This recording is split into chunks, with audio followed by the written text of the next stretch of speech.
니고데모가 예수님을 찾아와서 구원에 대해 물을 때에 예수님은 하나님 나라에 들어가기 위해서는 거듭나야 한다고 말씀하신 것이죠.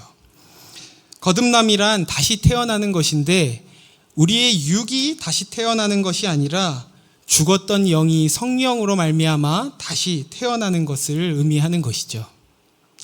그래서 거듭남이란 우리의 어떠함이 아닌 전적인 성령님의 은혜로 일어나게 되는 것입니다.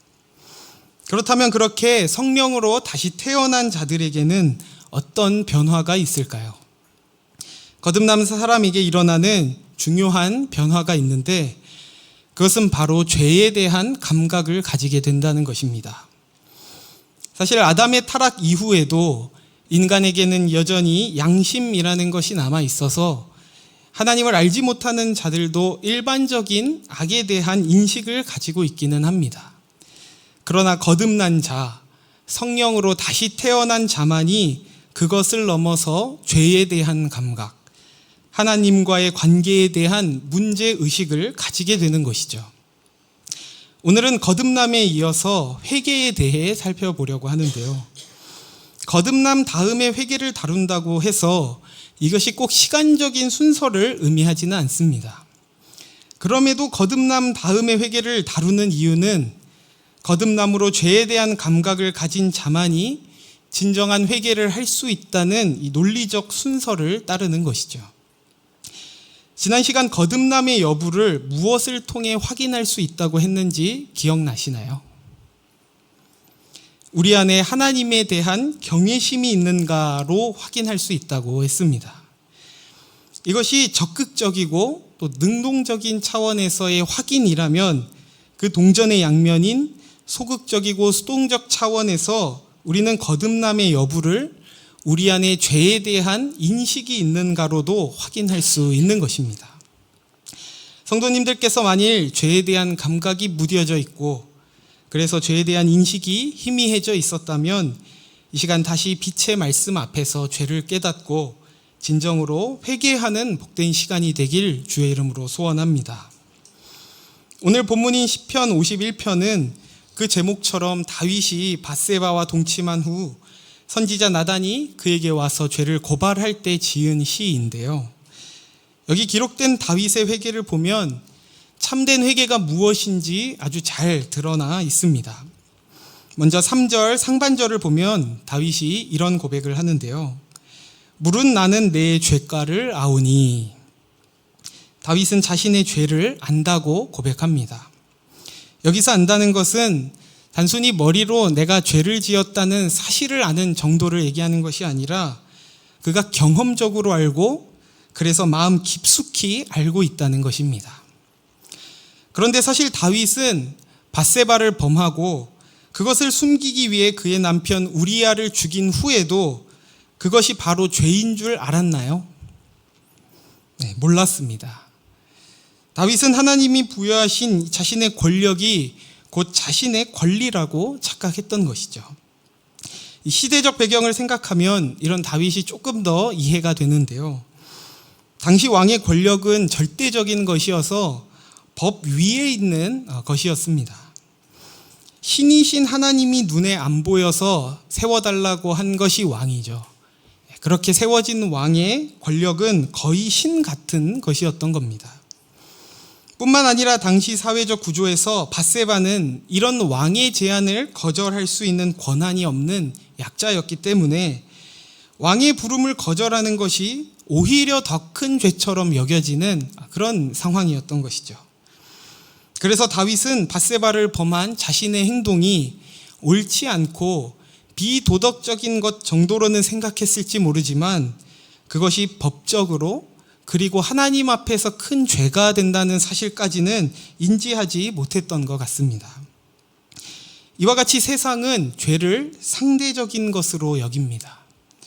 시대의 흐름에 따라 문화에 따라 죄에 대한 기준이 달라지기도 하는 것이죠.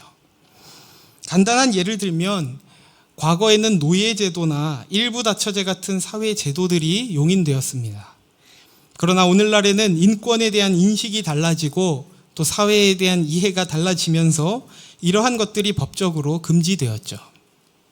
그렇다면 과거의 노예제도나 일부 다처제는 죄가 아니었고 지금은 죄인 걸까요? 그렇지 않습니다.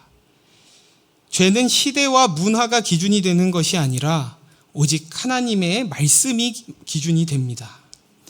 다윗은 하나님 앞에서, 말씀 앞에서 자신을 보지 못하고 이런 시대와 문화에 동화되어서 죄에 대한 감각이 무뎌졌던 것이죠. 그리고 얼마 후에 선지자 나단이 다윗을 찾아와서 많은 양과 소를 가진 부자가 옆집의 자식처럼 귀하게 여긴 한 마리 양을 뺏어온 이야기를 합니다. 그럼에도 다윗은 나단이 이 이야기를 하는 의도를 깨닫지 못하자 나단은 그 범죄자가 바로 당신입니다 라고 하는 것이죠. 그때 다윗은 화들짝 놀라면서 그제서야 자신이 죄인임을 깨닫게 됩니다. 하나님이 택한 그 왕 다윗조차도 자기 스스로 죄를 깨닫지 못하고 이 나단을 통해 하나님의 말씀이 그에게 들어올 때야 비로소 죄를 깨달을 수 있던 것입니다. 이처럼 거듭난 우리 안에도 죄에 대한 감각이 있지만 죄로 변질된 세상과 또 우리 안에 여전히 남아있는 죄된 본성으로 인해 그 감각은 너무나 쉽게 무뎌져서 죄를 죄로 인식하지 못할 때가 많이 있습니다. 제가 막 대학생이 되고 나서 수련회를 굉장히 많이 열심히 다녔는데요. 수련회에 가면 항상 저의 첫 번째 기도 제목이 있었습니다. 그것은 바로 회개하는 것이었는데요. 하나님에 대해 알아가기 시작하면서 하나님과의 인격적인 관계를 제대로 시작하려면 무엇보다 내 죄를 깨닫고 회개해야 한다고 생각했습니다. 그런데 아무리 회개를 하려고 애를 써도 회개가 되지 않는 겁니다. 겉으로 지은 죄, 또 속으로 지은 죄, 아무리 떠올리고 외쳐봐도 그것들이 잘못되었다는 건 알지만 하나님과의 관계에서 그것이 얼마나 큰 문제가 되는지는 사실 잘 와닿지 않았습니다. 그렇게 회개의 문제가 해결되지 않은 채 2년 정도의 시간이 흘렀는데요. 그러던 중에 또 방학이 되어 수련회를 갔습니다. 그때는 제 삶의 여러 문제와 또 어려움들로 인해서 회개할 힘도 없었고 회개할 염치도 없다고 생각했던 그런 시기였는데요. 그 수련회의 셋째 날 저녁 목사님께서 호세아서 말씀을 전해주시는데 바람을 피고 또 바람을 피는 음란한 여인 고멜을 이야기하실 때 그 모습이 딱 저의 모습이라는 것을 보게 되었습니다.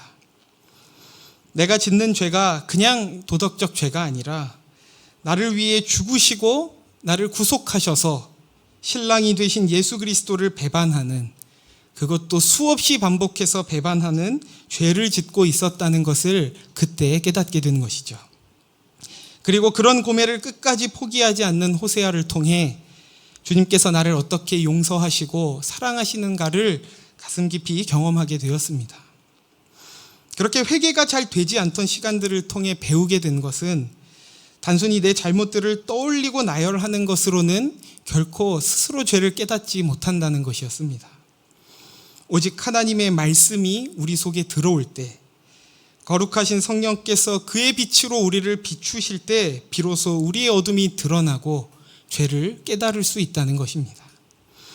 이 시간 우리가 함께 회개할 때에 그저 우리의 지난 과거, 또 우리가 했던 잘못된 일들을 떠올리는 것을 넘어서 말씀을 통해 우리 자신을 비추어 봄으로 죄를 깨닫고 돌이키는 이 밤이 되기를 주의 이름으로 소원합니다. 참된 회개란 그렇게 죄를 감각하고 깨닫는 것으로 시작되지만 거기서 끝이 아닙니다. 죄를 깨닫게 되면 그에 따른 우리의 감정과 의지가 작동해서 우리의 어떤 반응들이 뒤따르는 것이죠. 영적으로 잠들어 있을 때는 죄를 지어도 슬픔이 없고 죄에서 돌이키고자 하는 의지도 없지만 영적으로 깨어 있을 때는 죄로 인한 애통한 마음과 그 죄로부터 돌이키고자 하는 의지가 일어나게 됩니다. 본문의 죄를 깨닫게 된 이 다윗이 어떤 감정적인 반응을 보이는지 3절과 5절을 함께 읽겠습니다. 시작. 무릇 나는 내 죄과를 아오니 내 죄가 항상 내 앞에 있나이다. 5절입니다. 시작. 내가 죄악 중에서 출생하였으며 어머니가 죄 중에서 나를 잉태하였나이다. 아멘.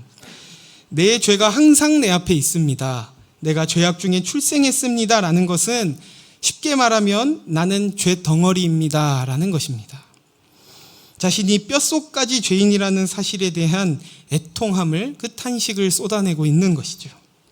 이것을 신약의 사도 바울의 버전으로 말하자면 나는 죄인 중에 괴수입니다 라는 고백 같은 것입니다. 성도님들께서도 스스로를 보면서 이러나 죄러나 죄밖에 지을 줄 모르는 죄덩어리라는 것을 느끼신 적이 있으신가요?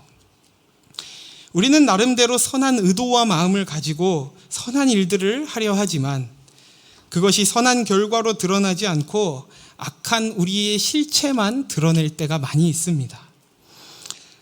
나는 관용이 중요하다고 생각해. 그래서 관용적인 사람이 될 거야 라고 마음을 먹지만 어느 날 내가 그토록 중요하게 여기는 관용과는 정반대의 편협하고 배타적인 사람을 보면 그들에게 과연 관용을 베풀 수 있을까요? 또 나는 선교가 가장 중요하다고 생각해. 복음을 전하고 하나님의 마음을 전하는 것이 내 삶의 이유고 목적이야 라고 외치지만 또 선교에 대한 아주 부정적인 마음을 가진 사람 앞에서는 그들 역시 선교의 대상이지만 선교의 사명과 마음은 온데간데 없고 정죄하게 되는 것이죠. 사랑도 마찬가지입니다. 우리는 누군가를 사랑한다고 하지만 그 사랑이 확고하면 확고해질수록 상대를 위한 이타적인 사랑이 되기보단 이기적인 나의 탐욕을 채우려는 왜곡된 사랑으로 변질되는 것을 경험하는 것이죠. 관용도 선교도 사랑도 모두 선하고 좋은 것들이지만 그걸 죄덩어리인 내가 꽉 쥐는 순간 그것마저도 죄가 묻어 죄의 열매로 드러나는 것을 우리는 경험하게 됩니다. 그럴 때 우리는 정말 나는 죄덩어리구나. 나에게는 선한 어떤 것을 할 능력이 전혀 없다는 것을 경험하게 되고 깊은 슬픔과 절망까지도 경험하게 되는 것이죠. 그런데 그렇게 다윗이 쏟아내는 탄식과 절규 가운데 조금 의아한 고백이 있는데요. 4절을 제가 읽겠습니다. 내가 주께만 범죄하여 주의 목전에 악을 행하였사오니 주께서 말씀하실 때에 의로우시다 하고 주께서 심판하실 때에 순전하시다 하리이다. 다윗은 내가 주께만 범죄하고 주의 목전에 악을 행했다고 합니다. 분명히 다윗은 밧세바를 범했고 우리아를 죽였는데 왜 주께만 범죄했다고 하는 걸까요? 다윗의 회개는 단순히 자신이 저지른 그 한 번의 실수, 밧세바 사건에 대한 회개가 아니었습니다. 자신의 죄를 깨닫게 된 결정적인 사건은 밧세바 사건이지만 그것을 통해 그는 자신이 하나님 앞에서 죄인이라는 사실을 철저히 깨닫게 된 것이죠. 그는 죄가 죄인 줄도 몰랐고 그래서 앞으로도 언제든지 다시 죄를 지을 수 있으며 더 나아가 죄밖에 지을 줄 모르는 자라는 사실을 이처럼 나는 주님께 범죄했습니다. 주의 목전에 악을 행했습니다 라고 표현하고 있는 것입니다. 물론 간음을 하고 살인을 하는 것은 매우 심각한 죄인 것이 분명하지만 다윗은 그런 도덕적 차원의 회개를 넘어서 거룩하신 하나님 앞에서 더러운 자신의 존재에 대한 회개를 하고 있는 것이죠. 성도님들께서는 회개할 때 무엇을 주로 회개하시나요? 우린 주로 도덕적 차원의 어떤 행위에 대해 회개합니다. 누군가 도와줬어야 하는데 도와주지 못했고 또 참아야 했는데 참지 못했고 또 예배에 빠지지 말아야 했는데 빠졌고와 같은 도덕적이고 종교적인 행위에 대해 회개하는 것이죠. 물론 이러한 회개도 매우 중요합니다. 우리가 자주 빠지게 되는 특정한 죄의 문제를 가지고 하나님 앞에 나아가 끊임없이 고백하고 씨름해야 하는 것이죠. 그러나 그러면서도 우리가 놓치지 말아야 할 중요한 것이 있는데 그것은 겉으로 드러난 죄된 행위들 이면에 우리가 뼛속까지 죄인이라는 사실을 주님 앞에 시인하고 회개하는 것입니다.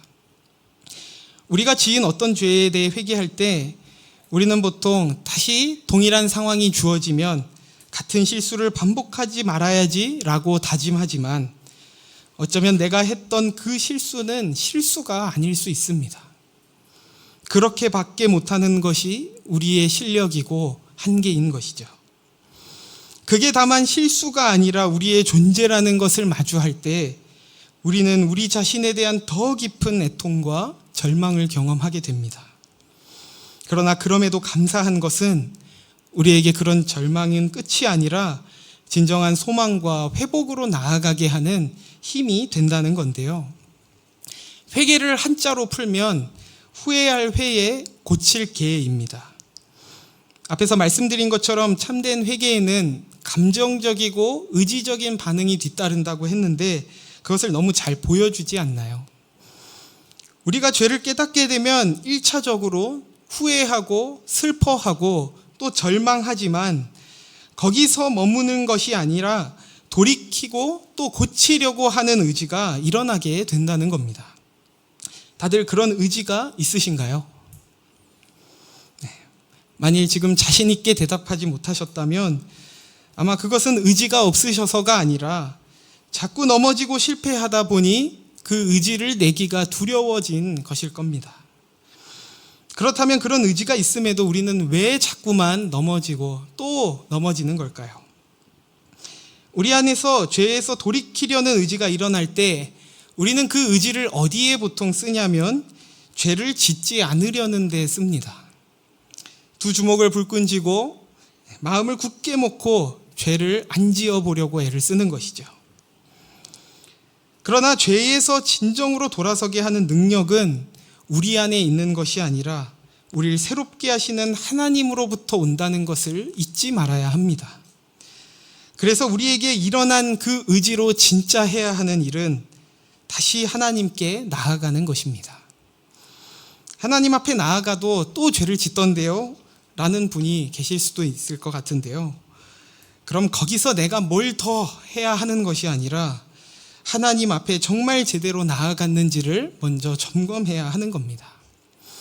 자신이 죄인이라는 사실로 탄식하던 다윗은 죄에서 돌이키고자 하는 의지를 가지고 가장 먼저 하나님 앞에 나아갑니다. 저는 이게 하나님께서 다윗을 내 마음에 합한 자라고 말씀하신 이유라고 생각하는데요. 다윗이 짓는 죄의 수준을 보면 차원이 다릅니다. 어떻게 저럴 수 있지라고 할 만한 큰 어마어마한 죄들을 짓는데 그럼에도 그는 뻔뻔하게 하나님 앞에 나아가고 또 나아가는 것이죠. 그렇게 하나님 앞에 나가서 그가 구하는 것을 두 가지로 살펴보려고 하는데요. 그가 구하는 첫 번째는 바로 정결함입니다. 우리 본문 7절을 함께 읽겠습니다. 시작. 우슬초로 나를 정결하게 하소서. 내가 정하리이다. 나의 죄를 씻어 주소서. 내가 눈보다 희리이다. 아멘. 다윗이 자신을 무엇으로 정결하게 해달라고 하나요? 우슬초입니다.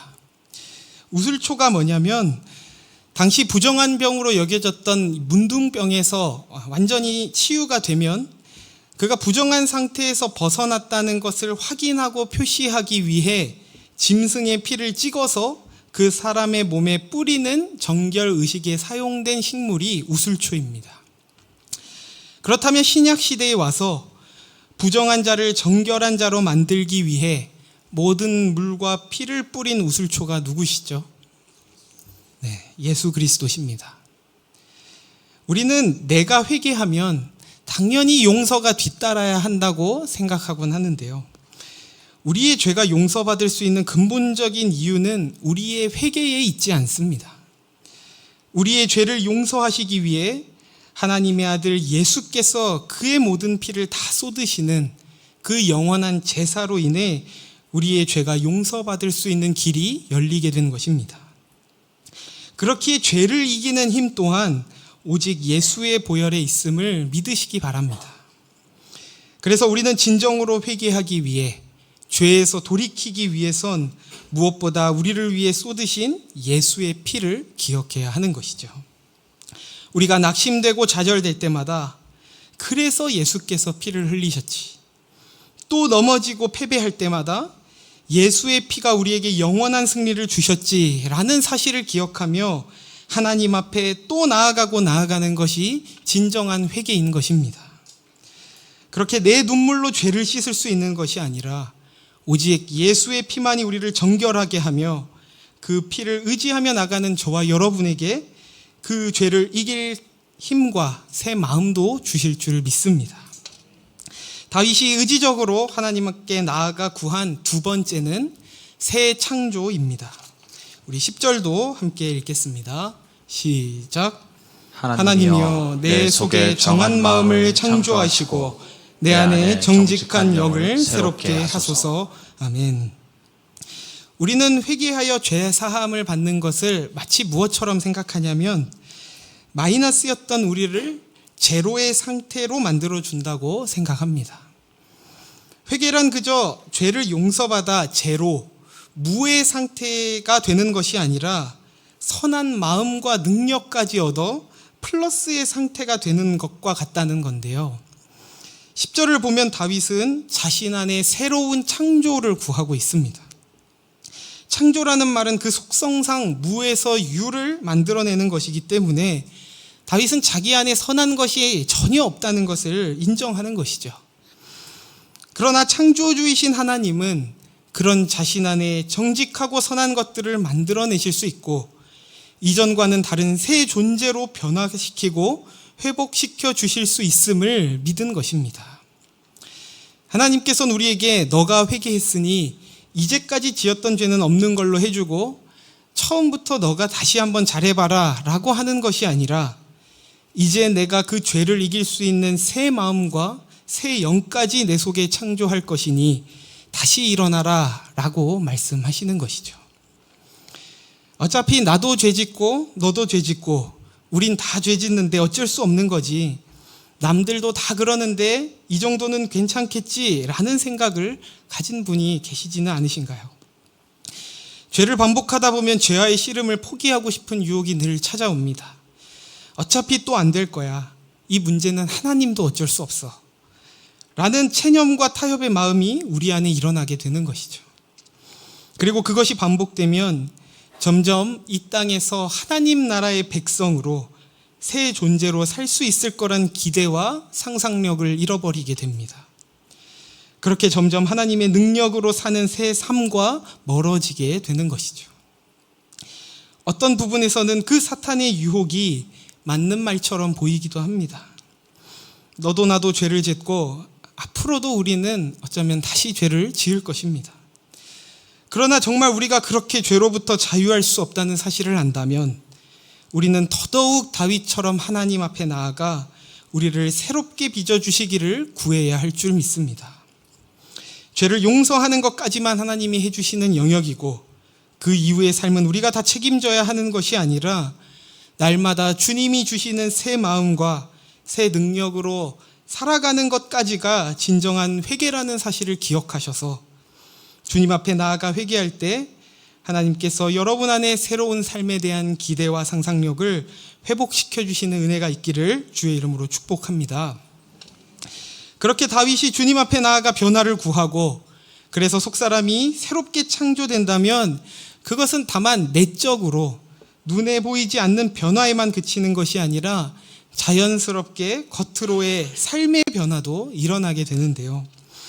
진정으로 회개한 자에게 일어나는 삶의 변화 두 가지를 살펴보고 말씀을 정리하려 합니다. 진정으로 회개한 자에게 일어나는 첫 번째 삶의 변화는 복음을 전하는 삶으로 변화된다는 것입니다. 우리 본문 13절을 함께 읽겠습니다. 시작.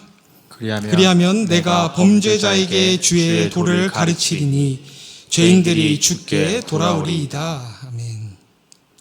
그리하면 즉 나를 정결하게 하시고 내 속사람을 새롭게 창조하시면 무엇을 한다고 하죠? 범죄자에게 주의 도를 가르칠 것이라고 합니다. 왜 다른 사람도 아니고 하필 범죄자일까요? 그것은 다윗 자신이 범죄자이기 때문입니다. 다윗이 밧세바를 범한 죄는 그의 인생에 씻지 못할 수치였지만 하나님은 오히려 그것을 사용하셔서 다윗을 만드십니다. 다윗이 밧세바를 범한 범죄자가 됨으로써 범죄자를 향한 죄인을 향한 주님의 마음과 은혜를 알게 되었고 이를 통해 진정으로 복음을 전하는 사명을 회복하게 되는 것입니다.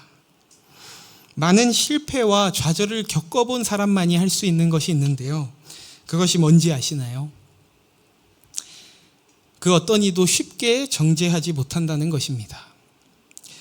제 주변에 자녀가 게임을 너무 많이 해서 걱정이라고 하는 분들이 많이 계신데 항상 하시는 말씀이 왜 그렇게 게임을 하는지 이해를 못하겠다고 하십니다.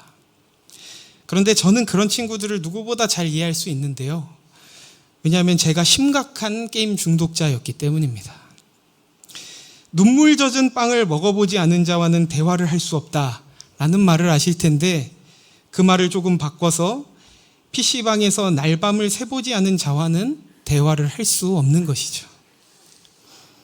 자신의 죄로 인해 깊은 절망을 경험한 자만이 그 절망 속에 있는 자를 정말로 긍휼히 여길 수 있고 또 그런 절망 속에서 은혜로 건짐받은 자만이 그런 절망 가운데 있는 자들에게 하나님의 은혜를, 그 복음을 전할 수 있습니다. 제가 부르심을 받고 목회자의 길을 준비하면서 과연 내가 사역을 하는 게 맞을까라는 고민을 한 적이 크게 2번 정도 있는데요. 한 번은 군대에 있을 때였고 다른 한 번은 신학교에 입학한 1학년 때였습니다. 군대에 있으면 보통 그 사람의 민낯이 드러난다고 하는데 저 역시 제 민낯을 보니 사역을 할 만한 사람 같지가 않았던 겁니다. 군 교회 찬양팀에서 만난 친구들이 있었는데 그 친구들이 저보다 훨씬 은사도 많고 성실하고 믿음도 좋은 것 같고 그래서 저는 왜 굳이 내가 사역을 해야 하지라는 생각을 많이 했던 것 같습니다. 또 신학교에 갓 입학해서 또 모를 때에는 신학생들도 별거 없네 라는 교만한 마음도 품었었지만 시간이 흐르면서 그들을 자세히 보니 한 사람 한 사람 각자만의 무엇인가가 전부 있는 것입니다. 머리가 좋은 사람도 있고 아주 비전이 분명한 사람도 있고 은사도 비전도 없는 사람은 순수한 열정만큼은 대단한 사람이었습니다. 그때도 마찬가지로 그럼 나는 뭘 할 수 있을까? 나라는 사람이 사역을 해야 하는 이유가 있을까? 라는 고민이 됐는데요. 그럴 때마다 하나님 앞에 나가서 하나님 저를 왜 부르셨습니까? 왜 굳이 저같이 연약한 자를 부르셨습니까? 라고 물을 때면 늘 하나님이 주신 대답은 한 가지였습니다. 그래서 너를 불렀다. 네가 연약하기 때문에 그런 너를 통해 너가 아닌 나를 드러낼 것이다. 그렇게 사역을 하면서 점점 더 깨닫게 되는 것은 복음은 결코 제 힘이나 자격으로 드러나지 않는다는 것입니다. 제가 가장 못났다고 생각할 때 오히려 하나님은 가장 많은 일들을 일으키시는 분이셨습니다. 이것은 다만 저만의 이야기가 아닙니다. 복음은 늘 가장 약한 곳에서 피어나게 됩니다. 성도님들이 가장 힘들게 씨름하고 있는 그 죄의 문제는 어쩌면 하나님께서 여러분을 복의 통로로 사용하시기 위해 준비하고 계신 부분일지 모릅니다. 다윗이 진정 다윗이 된 것이 그가 아무것도 모르던 어린 시절에 골리앗을 무너뜨리는 업적으로 된 것이 아니라 그의 가장 치욕스러운 실수 밧세바 사건을 통해 된 것처럼 성도님들께서도 그 죄의 씨름을 포기하지 마시고 그것을 단순히 문제덩어리로만 묻어두지 마시고 성도님들 자신과 하나님이 어떤 분인지를 깨닫게 되는 통로로 사용하시기 바랍니다. 하나님께서 마음만 먹으시면 당장이라도 그 죄를 깨끗이 없애주실 수 있으십니다. 그러나 그렇게 하지 않으시는 것은 그 죄의 문제를 통해 하나님 앞에 더욱 나아가게 하시고 또 그런 우리를 향한 주님의 마음을 깨닫게 하시며 그 마음을 비로소 알 때에 또 다른 죄인들에게 복음을 전하며 주님께 돌아오게 하는 귀한 사명을 회복하고 감당하게 하시기 위함인 줄 믿습니다. 회개한 자에게 일어나는 2번째 삶의 변화는 언제나 여호와께 감사와 찬양을 드리는 삶으로 변한다는 것입니다. 우리 본문 14절을 보겠습니다. 시작. 하나님이여 나의 구원의 하나님이여 피 흘린 죄에서 나를 건지소서. 내 혀가 주의 의를 높이 노래하리이다. 다윗은 주의 의를 높이 노래하리라 라고 고백합니다. 자신이 죄인임을 깨달은 다윗은 더 이상 자신의 의를 높이고 자신을 자랑하는 인생이 아니라 죽어 마땅한 자신을 값없는 은혜로 구원하신 여호와의 의를 높이고 그 의를 기뻐하는 자로 변화됩니다. 우리가 어떤 상황에서도 주님께 감사하고 찬양할 수 있는 것은 우리가 어떠하든지 우리를 구원하시는 그분의 의에는 변함이 없기 때문인 것이죠. 누가복음 10장 20절에 예수님께서는 제자들에게 이렇게 말씀하십니다. 그러나 귀신들이 너희에게 항복하는 것으로 기뻐하지 말고 너희 이름이 하늘에 기록된 것으로 기뻐하라. 우리가 기쁨의 이유로 삼는 수많은 것들은 이미 우리에게 주신 죄사함과 구원의 은혜에 비하면 지극히 작은 것들입니다. 주님 앞에 나아가 회개할 때마다 어떠한 것도 비교할 수 없는 그 구원의 기쁨이 회복되어서 어떤 상황에서도 여호와를 향한 감사와 찬양이 멈추지 않는 저와 여러분이 되길 간절히 소원합니다. 오늘 한여름밤의 기도의 두 번째 시간으로 회개를 다루면서 그 제목을 절망 속에서 발견한 소망이라고 지었는데요. 우리가 죄인임을 인정하고 고백하는 것은 그 어떤 것보다도 고통스러운 일일 것입니다. 이처럼 회개는 우리 자신에 대한 깊은 절망을 경험하는 일이지만 그렇게 우리 자신에 대해 철저히 절망할 때에 비로소 우리는 진정한 소망을 발견하게 됩니다. 그 소망은 우리를 깨끗게 하실 뿐만 아니라 우리를 새롭게 창조하셔서 이전과 다른 새 삶을 살게 하시는 주님으로 인한 소망인 것이죠. 이 시간 빛 대신 하나님 앞에 나아가 찬양하고 기도할 때 우리 자신에 대한 깊은 절망을 경험할 뿐만 아니라 바로 그곳에서 우리를 새롭게 창조하시는 주님으로 인한 회복을 경험하는 진정한 회개의 밤이 되기를 예수님의 이름으로 축원합니다.